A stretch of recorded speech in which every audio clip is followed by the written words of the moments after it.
chers amis, chers frères, chers compatriotes, chers participants. Tout d'abord, merci de votre présence pour marquer donc votre solidarité avec les martyrs de Kojalo. Aujourd'hui, donc, nous sommes réunis à Strasbourg sur cette place, comme le sont réunis tous nos compatriotes de par le monde, en vue de commémorer avec une profonde douleur les victimes de la tragédie de Kojalo, qui sont entrées dans l'histoire de notre peuple et de l'humanité comme un crime sans nom commis par le terroriste arménien.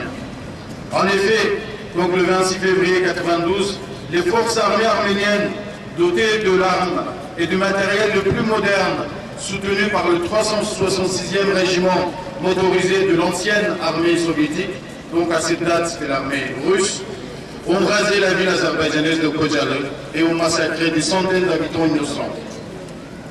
En fait, avec Kojalo, puisqu'avant cette période-là, il faut revenir en arrière, et ils avaient déjà commencé ce qu'on appelait, par la suite, ce qui a été vécu en Bosnie, c'était le nettoyage ethnique.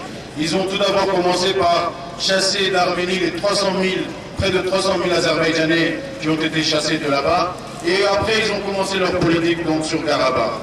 Et en fait, bien sûr, à Kojalo, les nationalistes arméniens ont mis une touche finale à leur nettoyage ethnique.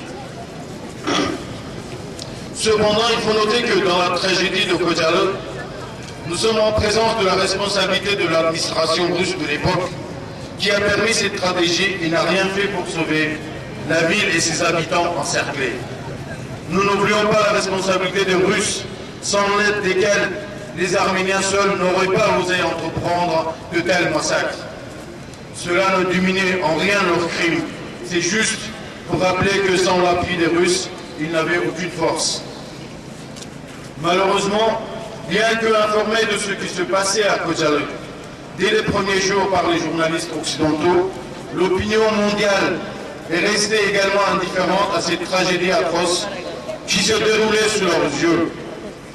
Les instances internationales ne sont pas intervenues et n'ont pas poursuivi les criminels de guerre tels que le président arménien, donc actuel Serge Sarkissian, l'ex-président arménien Robert Kocharyan et ainsi que le Balayan, qui étaient à cette date les plus hauts commandants arméniens au Karabakh et les donneurs d'ordre.